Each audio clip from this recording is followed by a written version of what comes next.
하나님의 사람이 할 수 있는 최고는 용서하는 행동이 아닐까 그렇게 생각합니다. 그러나 여러분, 용서를 받는 것보다 용서를 하는 게 굉장히 어렵다는 겁니다.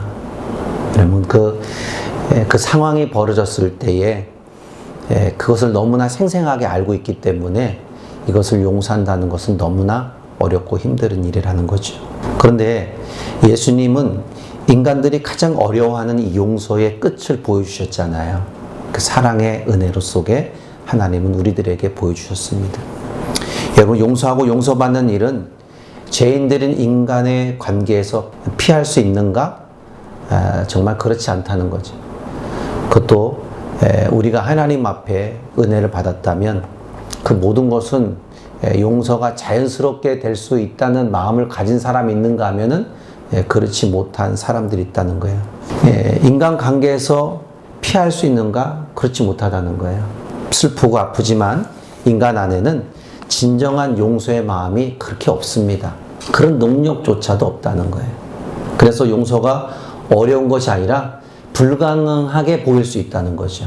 여러분, 세상에서 말하는 용서의 세 가지가 있는데, 첫째는 뭐냐면 값싼 은혜, 두 번째는 인색한 은혜, 그러니까 세 번째는 은혜 전혀 없는 용서가 있다는 거죠. 이 세 가지의 문제점이 있습니다. 그것은 하늘의 수직적인 관계가 배제된 상태에서 수평적인 관계에서만 이루어지기 때문이라는 거죠. 그래서 일반적인 사람들이 하는 용서는 이 수준을 벗어날 수 없는 굉장히 용서가 어렵다 그렇게 말할 수 있는 것입니다. 그래서 성경이 말하는 용서의 기준을 바른 삶으로 설정해 나가고 우리가 산다는 것은 매우 중요한 문제입니다. 여러분, 예수님의 사랑을 받으셨잖아요. 그죠?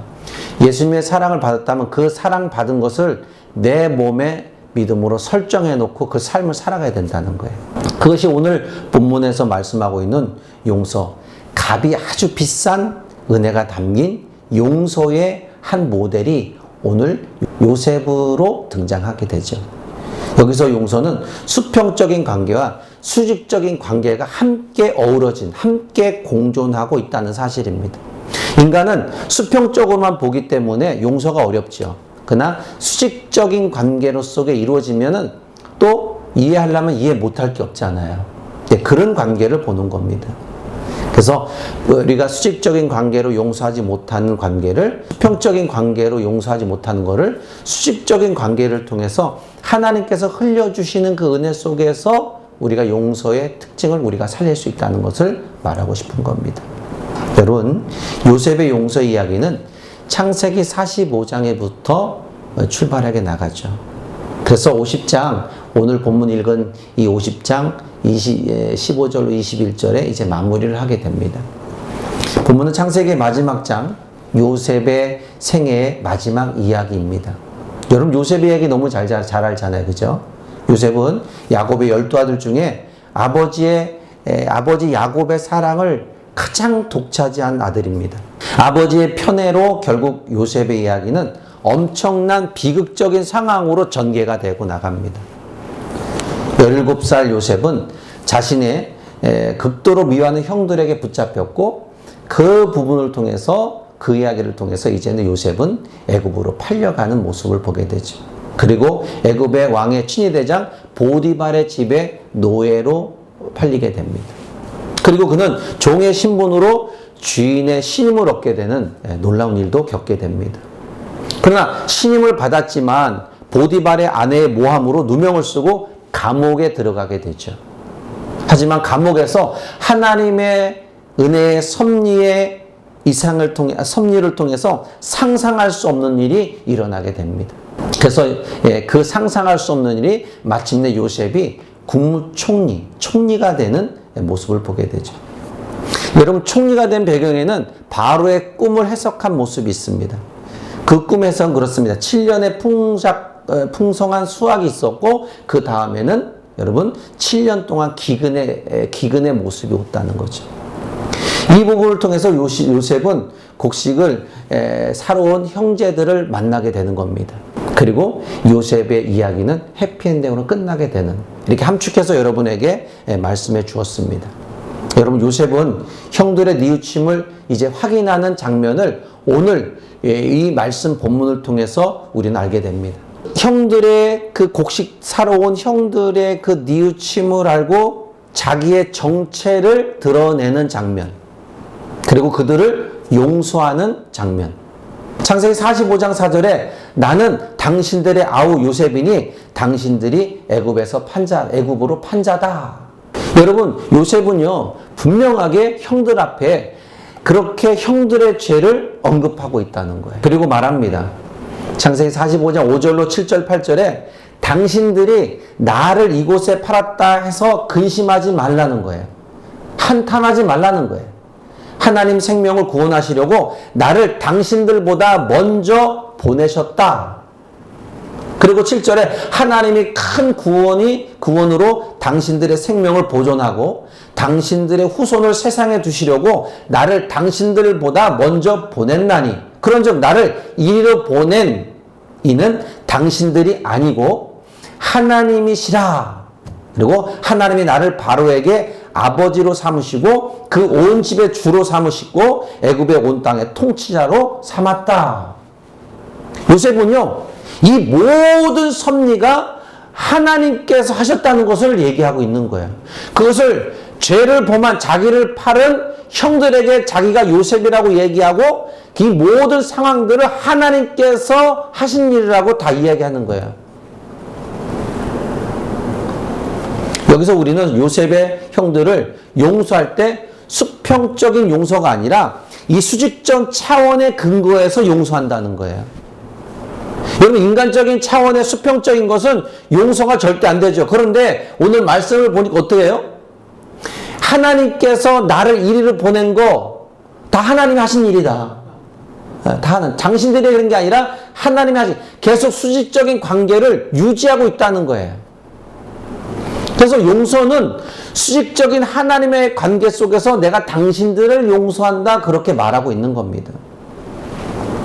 여러분, 용서하는 마음은요 하나님과의 연결된 마음이 없이는 용서가 희박하다는 겁니다. 이 모든 일은 하나님의 거대한 계획과 완벽한 그림이라 이렇게 말할 수 있다는 거죠. 그래서 용서의 모습에서 이 요셉은 여기에 이 바탕의 모든 것은 하나님이 깔려 있음을 이야기합니다. 그리고 이 요셉은 아버지와 그 모든 형제들의 식소들 다 애굽으로 생활 터전을 이렇게 갖게 옮기게 됩니다. 그리고 아버지 야곱이 죽고 형들에게는 다시 또한 두려움이 찾아오게 됩니다. 그들은 요셉의 용서가 아버지가 살아 계셨기 때문에 용서했다, 이렇게 알고 있는 거예요. 그렇게 추측하고 있는 겁니다.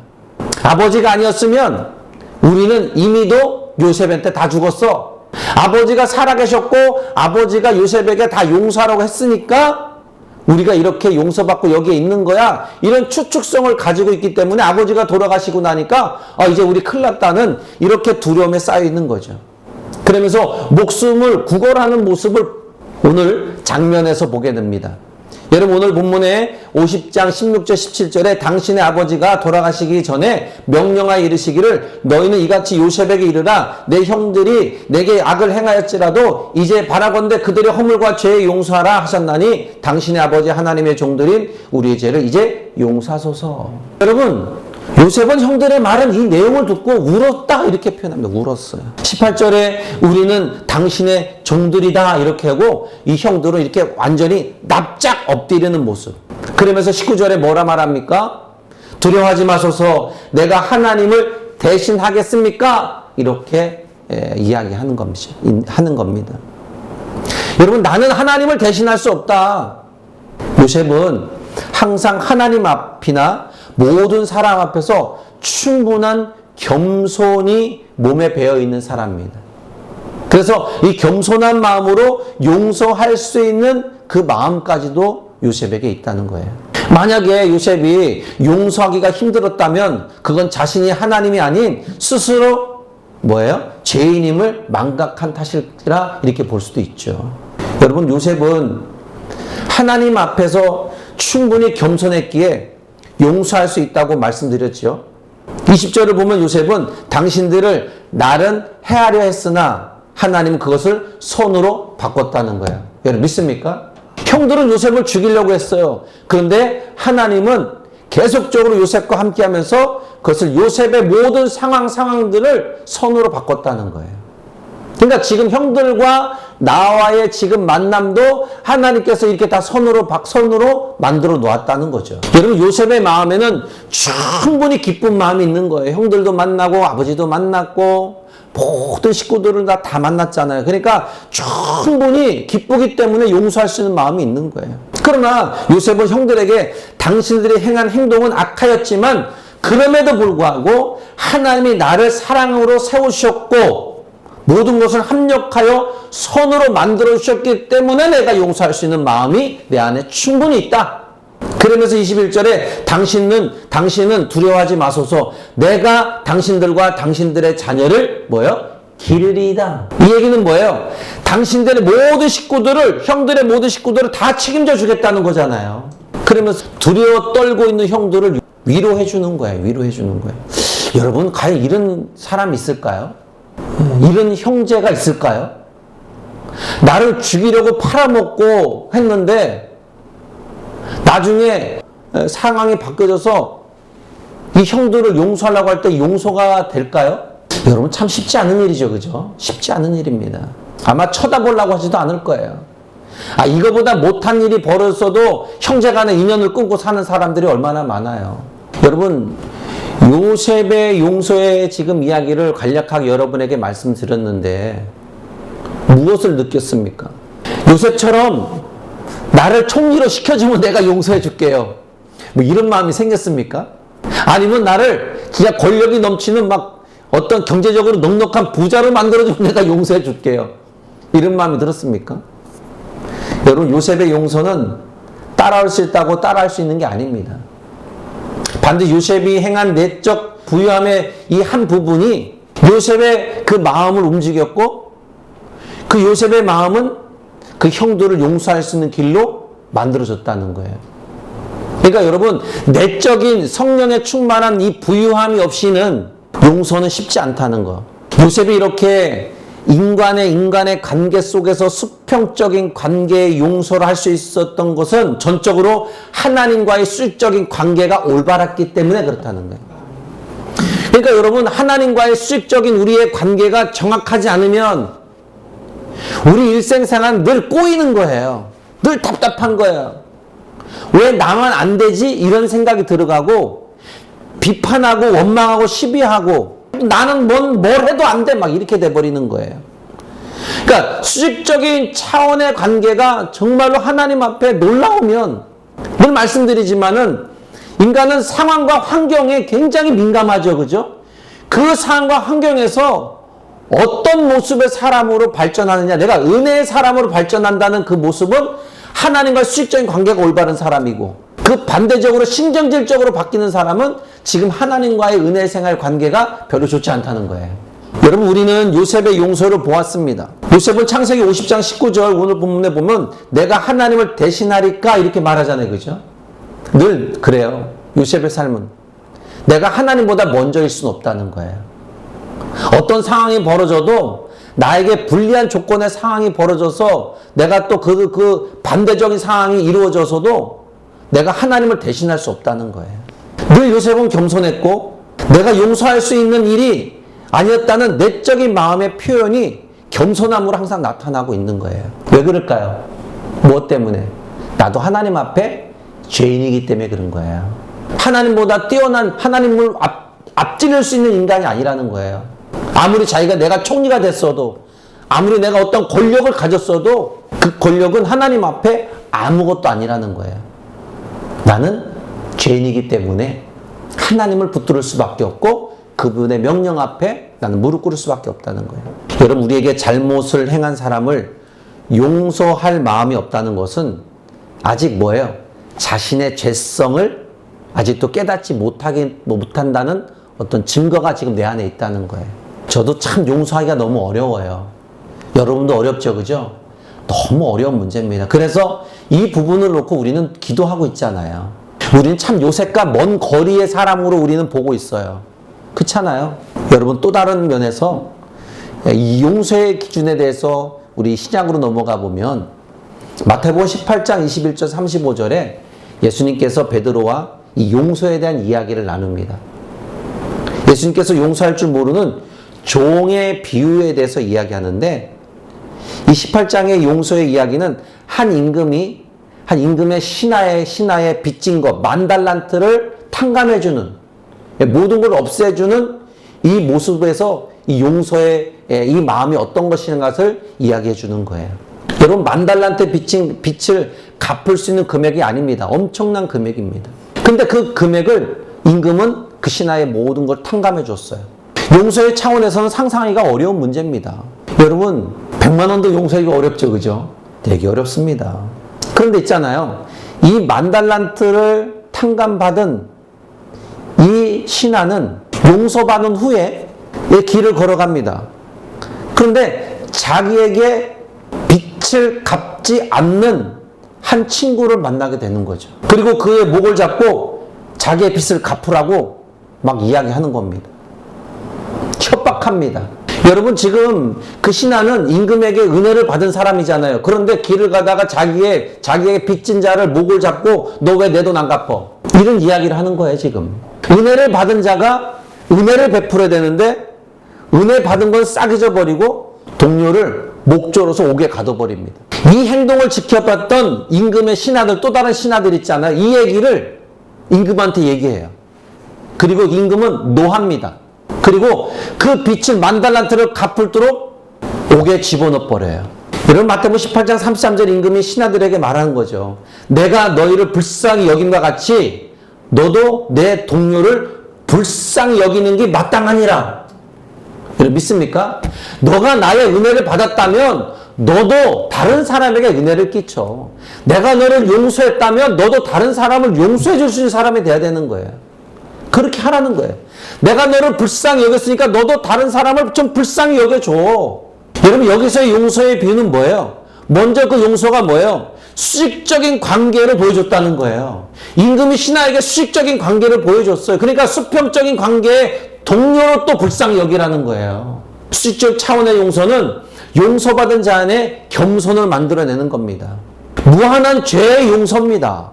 우린 때로는 이런 말 할 때가 있잖아요. 그 사람은 은혜를 몰라. 아무리 용서를 해 주어봤자 소용없어. 원래 자리로 또 돌아올걸? 그러니까 저 사람을 용서해줘서는 안 돼. 우리 이런 말 하잖아요.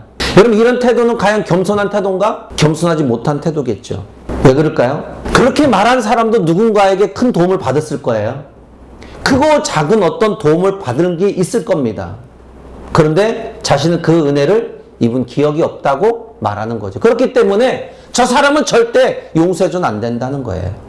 용서해줘봤자 소용없어? 이렇게 말하는 거죠. 여러분, 우리가 누군가를 용서하려면 우리의 마음에 부유함이 있어야 됩니다. 이 마음에 솔직한 부유함, 하나님의 은혜로 채워진 부유함. 여러분 보세요. 10,000달란트 탕감받은 사람에게 100데나리온은 아무것도 아니잖아요. 그죠? 쉽게 말하면 1,000,000원을 용서받은 사람이 여러분 100원 용서해 준 거 아무것도 아니잖아요. 그죠? 그런 거예요. 그런 거. 그런데 10,000달란트 용서받은 자가 100데나리온을 빚진 동료에게 말하잖아요. 친구요, 너는 나를 망하게 할 수도 없고 나의 재물을 앗아갈 수도 없어. 그러니까 빨리 돈을 갚아. 재촉하는 거예요. 여러분, 이런 사람의 마음은 뭐예요? 이 마음에 부유함이 아니라 빈곤한 마음이에요. 빈곤한.